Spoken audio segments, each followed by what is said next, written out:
to play with.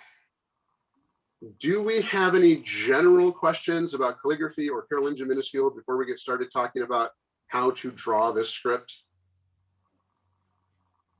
I have a quick announcement. Pardon me, your lordship, but we are recording this class. So if you do not want to be recorded and you do not want your picture recorded, just hit stop video.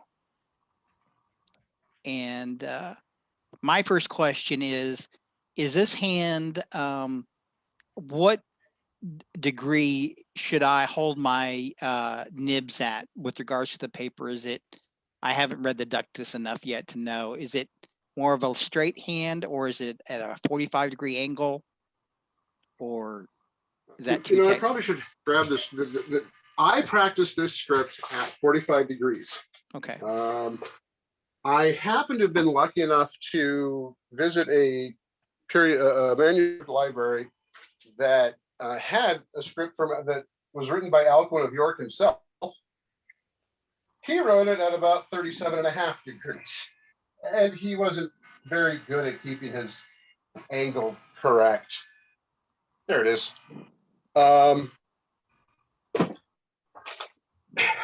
He's all over the place. It's kind of funny. Let's see what Drogan actually recommends, because I don't want to tell you Drogan says something when Drogan doesn't.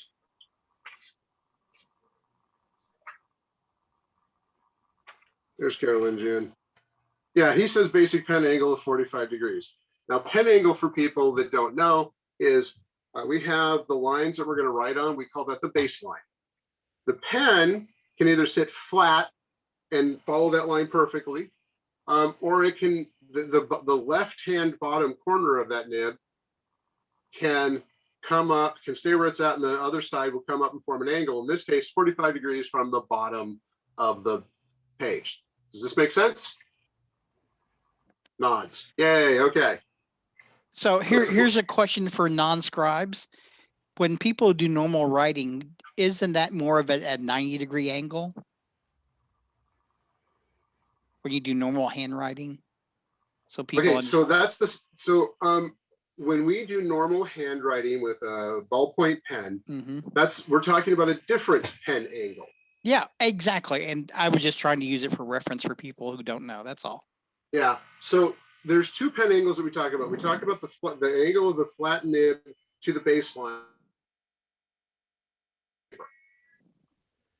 The angle of the pen to the paper when you're doing calligraphy should be 90 degrees, always.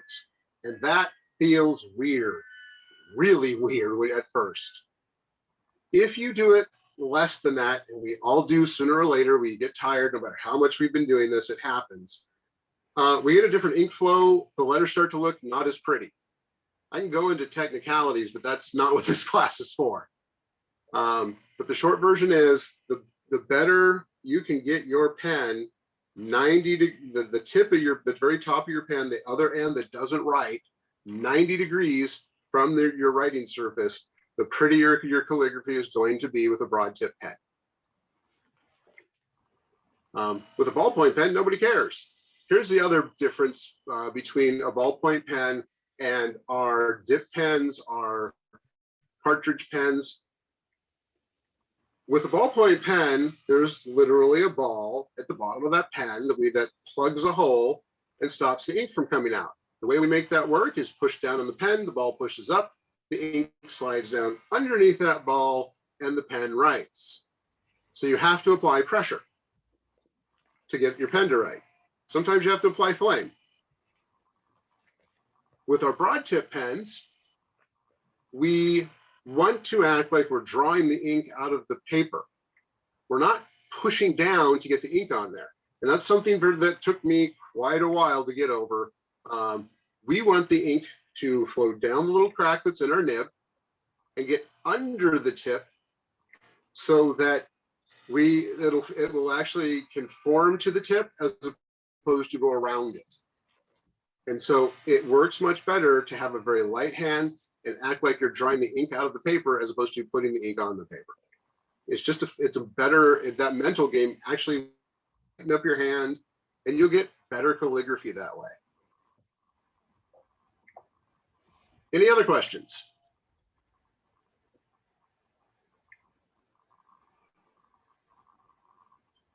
Not hearing anything.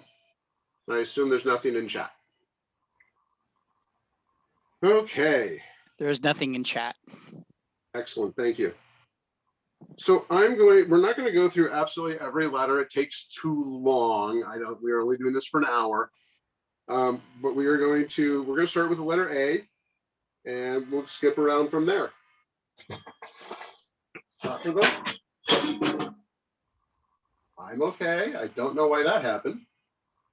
For those who are familiar with Uncial, this A is going to look familiar, but it's been turned a little bit. In fact, Uncial is the script that Carolingian Minuscule is based off of. And when Carolingian Minuscule was first around, Uncial was the capitals. So if you already know Uncial, you can use those for the capitals if you want to.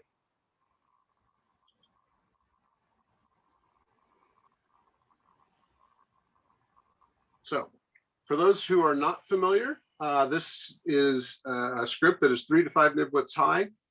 So if you have a page that you're working with, go ahead and draw your ladder. I prefer to use a 4-step, a 4 nib-width high, but 3 is fine, 5 is fine, anything between 3 and 5. Alcuin did 3.75. Don't know why, that's just what he did. At least on the one document that I have of his. Well, not I have, but I took pictures of his. So the A, we get the pen started, and the nice thing about Carolingian is that it does have serifs on it. Serifs are those additional marks at the top of the letter, usually on the left-hand side of it. And it helps get the ink started. And so literally all I got to do is just draw a little line, wiggle it back and forth about a nib width and a half. And as you get to the top, you pull it over a little bit and then just pull straight down. When you hit the bottom, go ahead and curve it a little up to the end of the line. Notice it's a curve, not a stop and then quick short over. And those curves are characteristic for Carolingian. We don't want to stop and make a sharp line. That is pretty, it's very pretty, but not what we do with Carolingian. Then we, just like in Uncial, we go up 2/3 of the way of this backbone of this stroke that we just did. We put our pen half in it, half out of it, and we start again, and we just draw a belly. It's kind of like a C. And when we come back up, we want to hit this connector 1/3 up if we can. So I'll draw that again a little more quickly, a little less slowing down. And it's going to look a little different.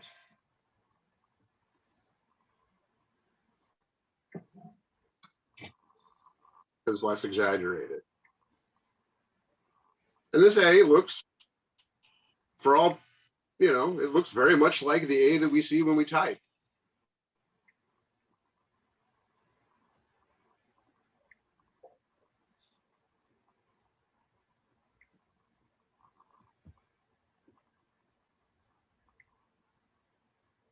Now in Drogan's, you'll notice it sticks out a lot further than the stem of the A that's coming off over the top here. That's a choice. This is my version. If you're brand new to Carolingian, try and stay with the ductus. Once you have the ductus down, then you can start making the changes to what's more comfortable for you.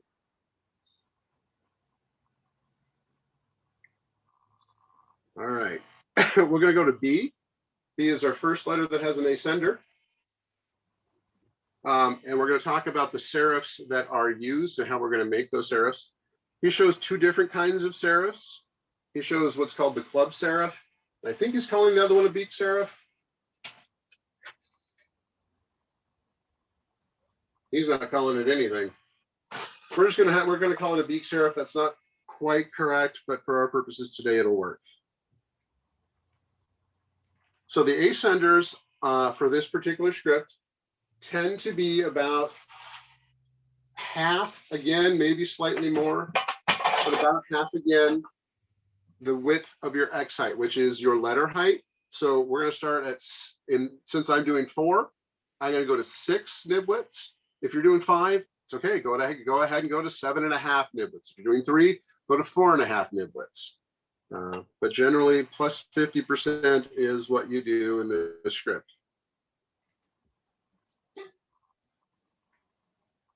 So there's 2 ways to do it. We'll start with the club serif. The club serif, by the way, is the one that I like the least. And we'll do this, and we just pull it straight down. And then we do a little bit of a curve at the bottom. And that way we'll be able to form the B better. Then we come back up here where this little line was at. And we're just going to take a 1/2 nib width, pull down, and then come back in all the way. Now I drew that a little bit too far. You want to cut it off about there, because that's just a little too much in my opinion, although according to Drogan, it's about right. But you really don't want to go more than 1/2 nib width. Even a 1/4 nib width is fine. And that's calligraphy. Everything is discussed in ratios. And just to quick finish this off, start below your waistline. Your baseline is the line where where the bottom of your letter typically is. And then your waistline is where your X's, your O's, your A's stop. So here is my waistline. You want to come slightly below it, come up to it, barely touch it, come back around just like you're drawing the back of an O. Connect up. I much prefer the split serif that he's showing. Yeah, he doesn't. Yeah, I much prefer the split serif that he is showing here. And then I'll show you another way to draw it. Again, come up at the top, bring it down, and then about a full nib width, maybe another 1/2, come over and do that. Make sure you get the full stroke inside of it. I like how that looks better. And finish off the B just like that. If you really want, you can actually even come up here and draw the I even more. That's just an additional 1/2 nib width. Now, between these two, I find the split serif just more aesthetically pleasing. However, in later Carolingian, which he doesn't show, there's a different way to do it that works beautifully. It looks a little bit like the split serif. And I start up at the top, just like I normally would, but instead of going down, I bring it over just like that. I did not bring it just down, I bring it over, and then I kind of push a little and almost get it to and then get it to 30 degrees. So I'm turning my wrist just a little to do it. And then I bring it down this way, all in one smooth motion. I want to stop at an imaginary line when this corner hits the same spot as here. So this corner here stops on the same perpendicular line that doesn't exist, but we're going to imagine that it's there. Put my pen back in at the very top and pull straight down. Looks like a split serif, takes less strokes than a split serif. I think it's more fun. Whatever works for you is fine.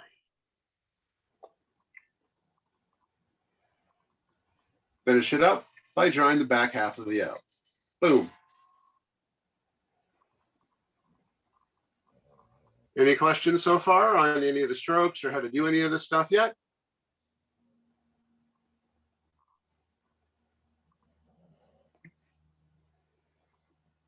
I see nothing new in chat. They have the same number there and nobody is trying to signal me. All right. Okay, I've been trying your third way and I think, how does that look? That looks okay. Yay. Thank you. Yeah, you're welcome.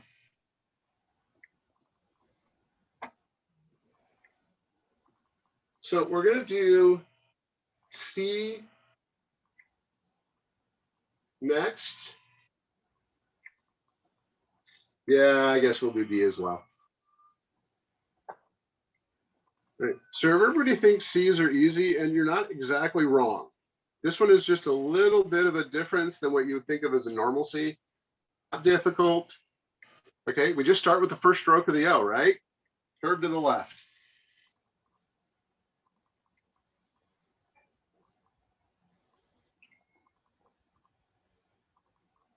Make it nice and wide. Come back up, put your pen inside that starter line. That'll help ink flow for you.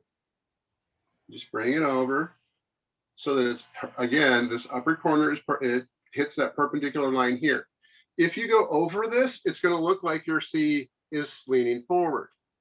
If you don't get to it, it's going to look like it's relaxed and just leaning back in a chair or something.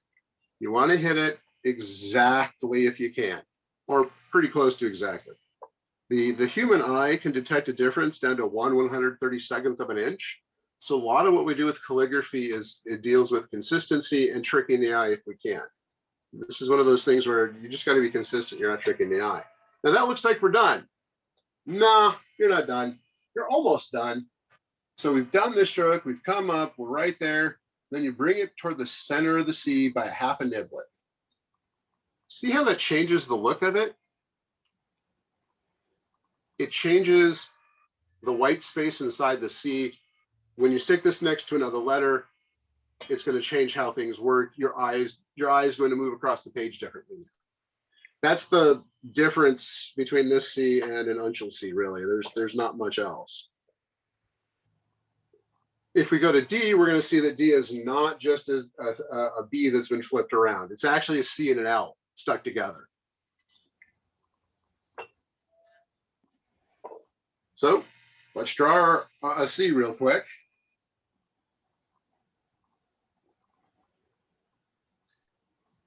Now, instead of bringing it in, we're actually going to,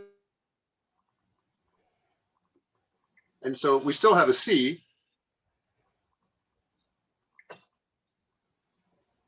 And now we're going to draw the L, which is pretty much the same stroke as the first stroke for the B.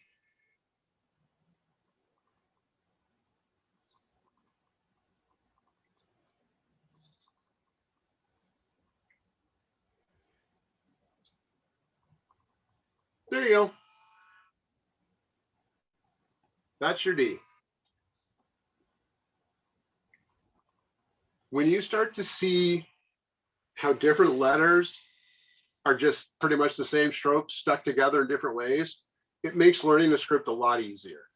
You're not trying to learn each and every letter anymore. You're learning, oh, well, this stroke goes together like this to form that letter. And for me, at least, that makes it a lot easier. The Carolingian E is one of my favorite letters in this script. It lets you play with it a little bit, and it really can draw the eye and do some fun things with it. The E is pretty much a C.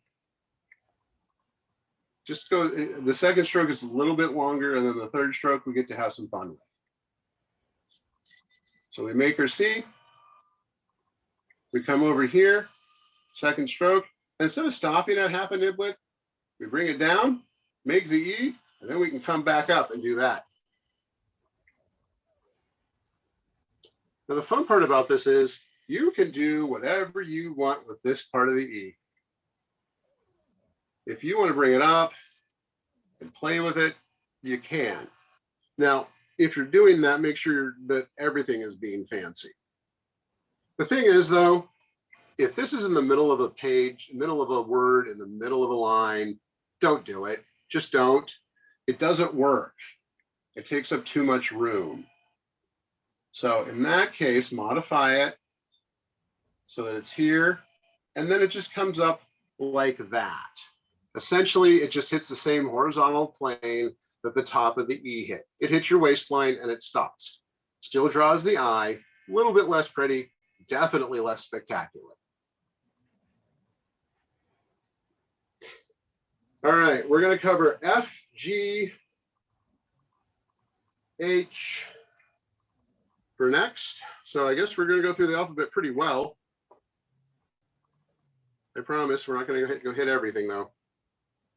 So F looks a lot like the tall S, and the tall S is really the only S we have here. So we're going to do F and S together just so that we see them how they're separate. First, we're going to do the F.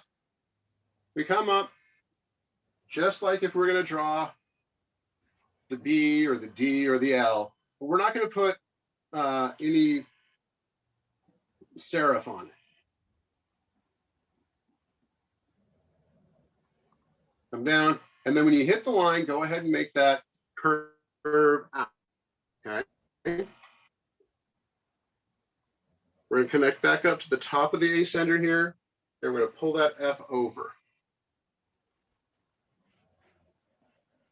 Now, officially, it does the same thing as the C does, and does a little bit of a tick down just like that. And then yes, this F does get crossed. He shows it as an I and then pops it up. I don't like that. I find this much easier. Start here, half a nib within, pull it across. It's faster. There's less pain involved. I didn't finish off that crossbar very well, so it looks a little blunted. His way to do it is draw an eye, pull this down, pull that over, and then do that. That's an awful lot of strokes to do this.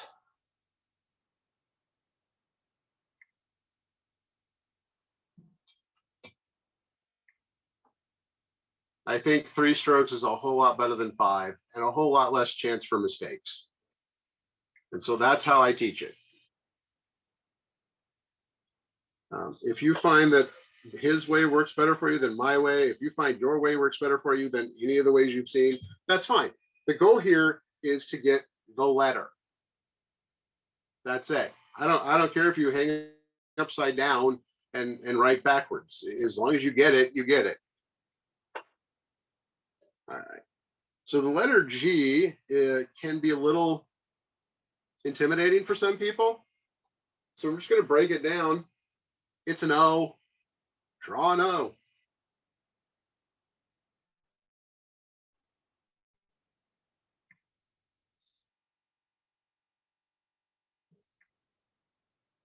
Not too difficult.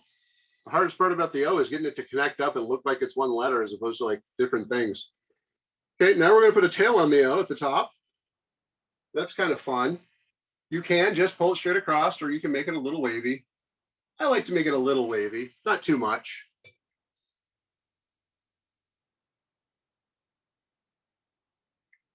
Now we're going to draw an L, except instead of starting at the top, we're going to start at the connector that we did with the tail.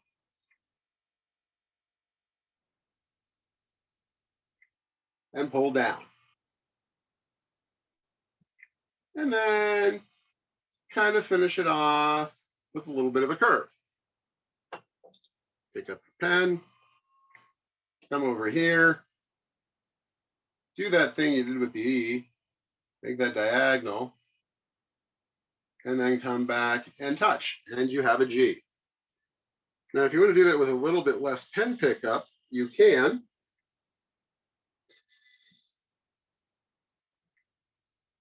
And you notice he has 2 forms of G. We'll cover them both. You can do it like this. It's a little bit more iffy, but it works okay.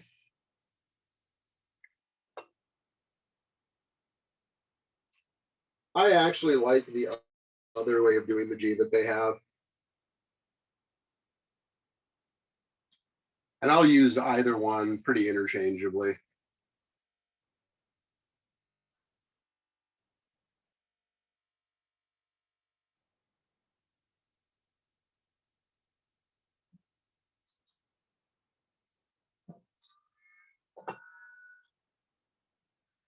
And if you want to do this with even less pen strokes than what I just showed you, You can do the second half of the O. Go ahead and put the tail in it, and then do the other part.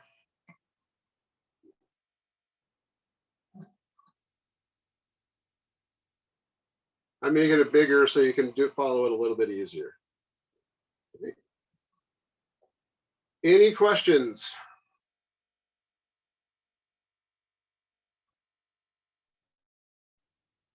I forgot to do the S next to the S, so I'll do it underneath it.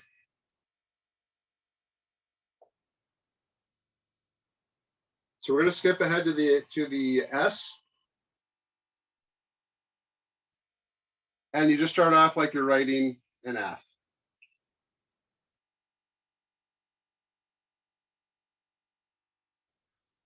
You'll note it's almost exactly the same. But in this case, we're going to come over here and do that. We're just going to put a quick, for lack of a better term, beak serif on it.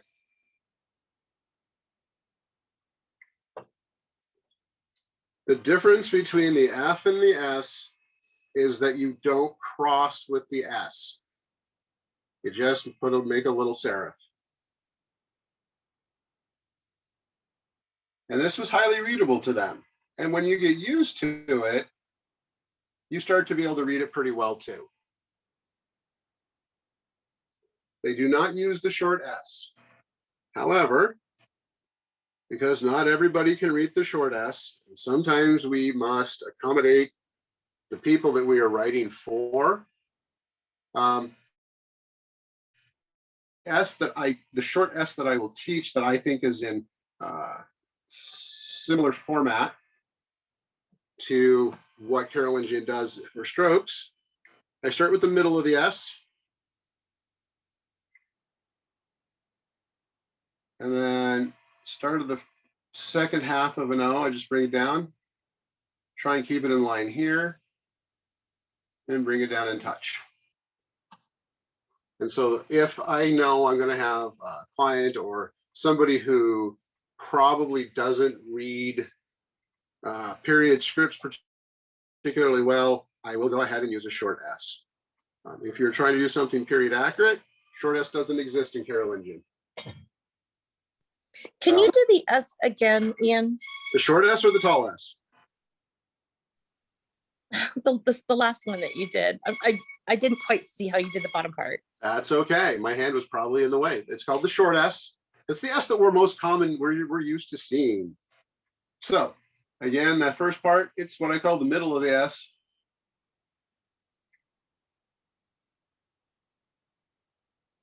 I do the top, go here, and let's see if I move that here, if you can see what I do better so my hand won't be in the way. And essentially all I'm doing with the stroke here, when we write an O or a C, we come here and then we finish it off and bring it this way. And that is literally all I'm doing. I'm doing the second half of that stroke. I just start it here and connect it in.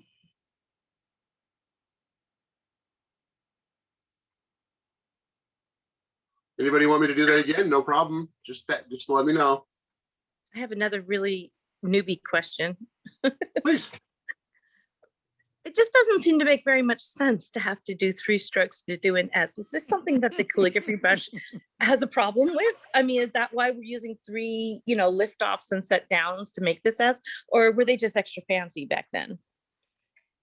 They were writing as efficiently as they could. And you're right, that doesn't seem to make sense because with the ballpoint pen, you just draw the whole letter and you're fine. I say, well, go ahead right now and see if you can do the full S with your pen, see how it works out.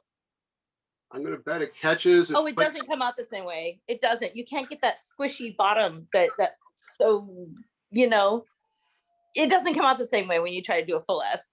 No, it doesn't. No, it doesn't. I tried it too. Yeah. Yeah, I've tried it over and over again. Trust me. Yeah. And it's the mechanics of it's the mechanics and physics of how the pen interacts with the paper. When you have a broad tip pen and it's dragging on the paper and you get to here coming up, the ink doesn't want to flow. The corner of your pen, especially the bottom, wants to catch, and it makes it very difficult to push. And I just flicked ink all over my page. That's what happens when you push a broad tip pen. If it's not, if you've got a marker pen or a brush pen, it won't do that. But if you have a metal pen or a quill pen like these, yeah, it's going to catch, it's going to flick. It's going to flick ink everywhere. And it's not going to get you the shape you want. And it's just how it is. So it's not about being fancy. It's about, oh, well, that's kind of what I'm stuck with because of the tools I'm using. Yeah, I asked that same question, and pretty much that's what I got told too. Any other questions? No, I like this hand. This is a lot easier than Gothic, or at least for me it is. For Gothic, and I'm not going to bad talk Gothic. Gothic is the hand that I like the least, but it is a beautiful and gorgeous hand. Mhm. I have a lot of respect for people who can do it. You need to bring out your inner dictator to do Gothic well. And those people who can do that, I take my hat off and have much respect for. But yeah, it moves better for me. My brain works better with this script. All right, so that's the S. We've done the G.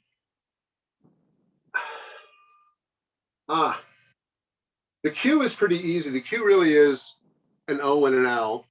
We don't need to do that. But I'm going to bet a lot of you are looking at that half R going, what? So first we'll do the regular R, and then I'll show you the second R.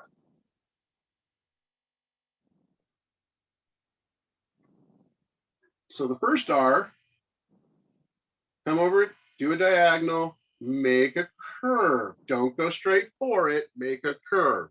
That curve is important. It's not uncial if it's not curved. Okay, technically it is, but it's prettier and better this way. Come back up to that first part of the stroke, put your pen in it so it looks like it's all been done at once, because we're going to lie to everybody, and pull straight down. Make a curve at the bottom. See, it just looks like it's all one thing, once it darkens up and turns black. Okay. Below the top of the line, about at 3/4, maybe a full nib width. Put your pen in about halfway, come up, bring it down, and then just a little bit of a lift, and you get that lovely little stroke. Now, I have run into people who will tell you this R was not made until the 12th century. They're wrong. That is exactly how the R looks when Alcuin wrote it. And I have documentation, and I'll be happy to show it to you. Thank you so much. Yeah, that's not a sore point with me or having gotten knocked down any points ever until I showed the documentation. And it's true, this R kind of disappeared after a while, but at the beginning, that's how that R was done. If you want to not get in any trouble or not have that discussion, just don't do this part. Just don't do your half a nib width over. They'll never know. It's fine that way. So that's that R. So now we're going to draw the other R. Oh, someone had a question. Yes. Ian, Yes, someone had a it's- question. It's me again. I just want you to redo the very beginning part where you drew the little line up. I just want you to see that again. I'm So, having problems with it. all right. So is that the serif? I guess so. Whatever the first mark you made before you went This straight thing? down. Yeah, Yes, That's that. the the serif. little hat, The serif. the serif. Yep. Okay. So, by the way, anybody who types or is looking over fonts and things like that, that is serif. That is sans serif. Oops, you can't see that. That has a serif. You take that away, it's just a straight down. That's what serif and sans serif means. Sans means without. And we actually, and they got those terms from us. So this really is, this serif is easiest formed, in my opinion. I make a diagonal about a nib width and a half, maybe 2 nib widths long. So far, so good. And then we're going to do this. In combination, that looks like this.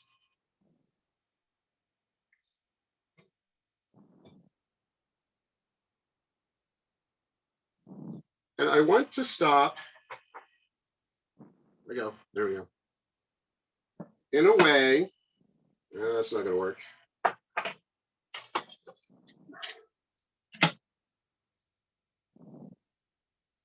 So that it's in line with the top. So you see how it Oh, stops? yeah, I see. Yes. And that, we have a big gap Oh. there. Yeah, I see. And so if I stop right there, I don't have, when I was doing warm-ups and I wrote Lyra of the Lark's name, you will notice this. It sticks out. It sticks out because I didn't stop on the line like I should have.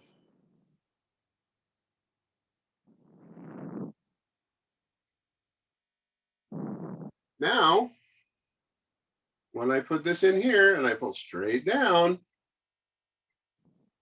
you can't tell that that's more than one stroke. Exactly right. Yeah, that's beautiful. I see that. Yeah. And you see how I stop that R right there? And I don't pull it forward just a half a nib width. That's what the R looks like when you don't do it. Just put it back in there and I just pull it over half width. And doesn't that just change the entire shape? Yes.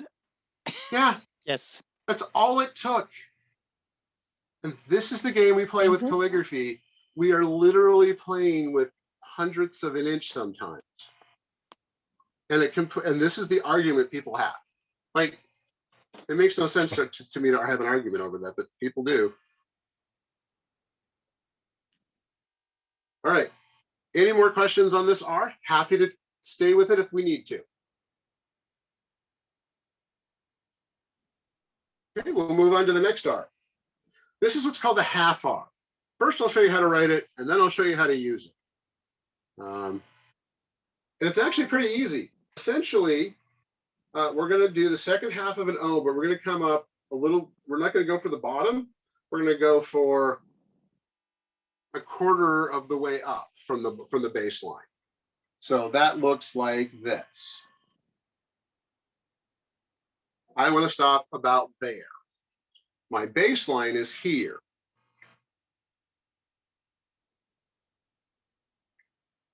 And then I'm going to, according to him, how is he doing this? Yeah, he's doing it straight out of that. I'm going to create a little foot like that. Now, if you've done uncial before, that's the same foot that the R uses in uncial. If you haven't, don't worry about it. You just learned something that'll be useful to you if you uncial. So we're drawing a 2. Kind of like drawing a 2, a little bit short. Nah, it's like, you know, getting ready to jump or something. Mm-hmm. So if I do it quickly, I'm not going to do it that wide. I might do it a little bit too much. Okay, not as pretty. It still works.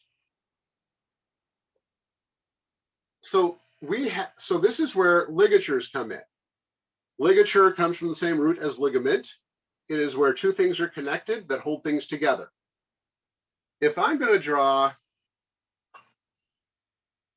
well, O is pretty common, but we're going to do a D and an R like writing dragon. Okay, so here's my D.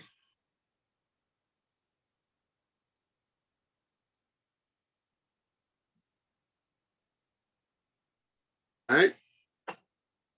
Now I can draw an R here, but I pull over and I get that in there and I do this, and then it might hit that, and we're gonna, it's just, it's not good use of white space. It's not as pretty.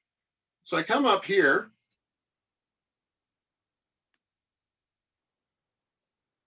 And I do that. Oh, wow. That's it. that's what that second half R is all about. You can do it off of M, N, R, O. Don't do it off of T. Technically, you could. This gets really fun if you want to do SR, by the way. Just to show you a quick SR ligature. That one's nuts for our for the modern brain. So we're here, URS, right? We'll do that first. And then we come down. That's SR. If you ignore this part, all I did was, instead of pulling this out, is pulled it down and then wrote to the R. That lets me write it faster. If I take away that part, that's that half R, isn't it? Yes. It's not complicated until you see it like that. And then our modern brain goes, ah, no. If I do that, that's an S, right? You know, it's not a well-formed S, but okay, it's an S. And I didn't think I was going to like this style. I'm really enjoying it. So there's a lot of games that we can play with calligraphy. If you don't want to, there is nothing wrong with doing a D and an R together. You can do it. Well, that would be cool since my name is Richard. There you go. Oh, DR. Okay. How about, yeah, okay. Yeah, there we go. You can do that. It takes more strokes. It takes more time. If you're doing a very formal book, Bible, whatever, then yeah, you're probably going to do it out. But if you're writing commentary and you just want to get it done, you're going to do that because it's faster. Takes less strokes. It's less tiring on your hand. Yeah, I've also found that on this hand, I'm not pressing down nearly as hard as I am when I'm doing Gothic. Go ahead. Gothic makes you want to bear down on things, at least for me. Yeah, and I really have to remember, pull the ink out of the page, not push it down. Pull the ink out. And like I said, I think Gothic is beautiful. I just don't like writing it. So, you know, like Her Excellency Eleanor loves Gothic and she does a great job with it. So kudos to her. Well, someone explained it to me like either your brain is straight liney, which is why I like Gothic so much. It's a bunch of straight lines until you get to S. And that's where I fail. My S's are horrible. Because I can show you how to do straight line S's. Then there are people who like curvy. And so things like Carolingian and Uncial are more natural to them. That's pretty much been my experience too. I don't like the way Drogan draws this T, but it works. I'll show you my favorite way after I show you his way. So he does this T, and it's just lost pen control. Happens to us all. All right, so this T is straight across, a diagonal, and then a curve. Now, I've overdone it so that you can kind of see how it works, but that is roughly how he teaches how to do it. Nothing wrong with it. I think this is prettier, and you'll see it in use.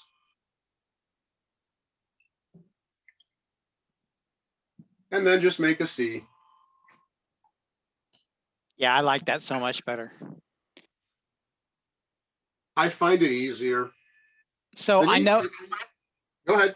Oh, so this is the approximately the 10-minute warning since we started 5 minutes late. So I just wanted to let you know. That's all.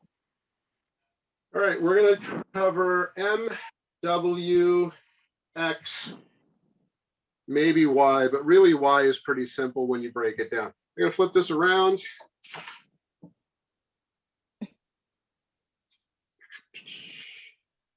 And of course, yeah. Well, I won't be working with lines. Don't have time to put them in. All right. Yeah, M. Make sure y'all can see what I'm doing. Serif, pull it down, up. Remember that curve. Now I exaggerated that. You don't want to make that as far as I did. That's actually a full nib width. You really don't want to do more than half a nib width. Where this touches here is about a third of the way down the ladder. Start your M there, pull it up. The hardest part about this is keeping your pen flat. Pull it straight down, do the same motion. And this, the second M, as the second stroke, the third stroke for the M, same thing. What's hard about the M? You want it to be roughly a width, one nib width wide between the first stroke, the stroke in front of it, and the stroke after it. And guess what? That's a 1.5. That's not, it looks wrong. You look at it, you go, it's nice, but the strokes are nice, but it doesn't look right. It doesn't look right because the first one is 1.5 nib widths. Our brains might not understand what we're seeing, but we know, but we're seeing it.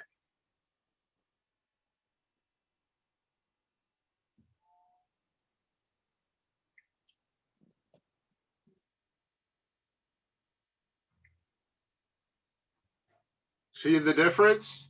Second M looks a lot better. Yes, it does. Shorter, but it looks better because these two are roughly the same width now, and that width is roughly or pretty close to one nib width. If you're going to screw up, try and make a second one. Try and make it the second one that's slightly larger. We're more forgiving about that for some reason. Don't know why. The N, well, I already showed you how to do the N. It's the first two strokes of the M. X. X is actually one of the more complicated parts of the more complicated letters to draw. First, it starts off pretty easy. Come over, come down, come across. Oh, look, it's the backbone of an uncial A. It really is. We don't start in the middle with this X. We actually start a little higher up. And we come up, and it's just like the last part of the C. Nothing complicated about that. The complicated part is connecting it in the right spot. This is like the last part of the first stroke of the O. The hardest part about this letter is figuring out where to connect the second and third stroke. The actual strokes are pretty easy. I see that. So again, draw a slant, bring it across, third of the way up, second stroke of the C, second half of the O. And when you start to think like this, like I said, it's a little bit easier. I know when I learned how to do this, it's not how I was taught. And so I just found that this is easier for me. I hope it is easy for you as well. The Y I'll do really quick. And actually, I'll show you my pretty much the second half of an O. You can do it straight if you want. There's absolutely nothing wrong with that. The next part, I like to do for both of these. I actually prefer to do this. And then just like the G.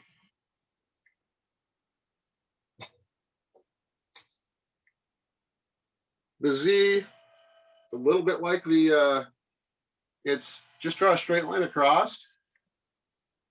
And then your diagonal comes in a little. Don't do it from the back, come here. And then come down and over. And that's their Z.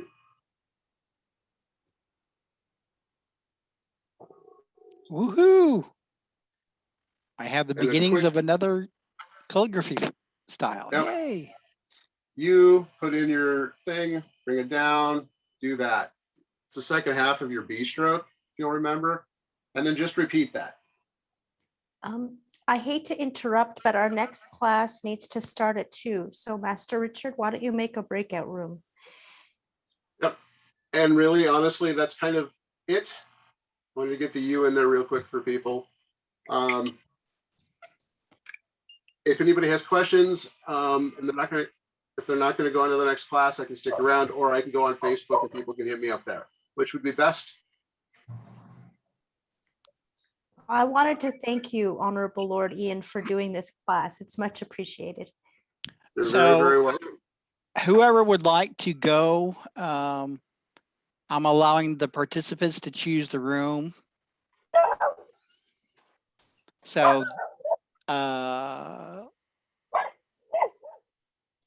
there's room 2. If you, you should see the options now. If you don't, let me know. If you want to continue with Honorable Lord Ian and the calligraphy. So, Hold on, wait a minute. Hi guys, I was able to pop in for a minute. Hi. If Those anybody people wants to that- go into room 2, please let me know now and I'll assign you. those people who have been doing the calligraphy, please remember to wash your pans. Do we want to have a breakout room? I need to hear you. My screen is covered up by assignment screens at the moment. Richard, I Yeah. want to go to the breakout room, whatever you call it. Okay. Yeah, Thank you for Richard, being here. this is Jocelyn. I'll go to the breakout room too for more calligraphy. Okay, Ian, Martha. Anybody else? Richard, did you get me? That's you, Jocelyn? Jocelyn. Yes, I got you. Katarina, Thank please, you. to the breakout room. Okay.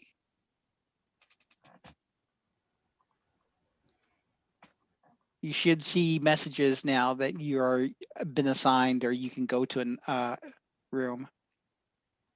And maybe we should stop the recording so that each class is its own video. Oh, yes, I was going to do that. So Thank you.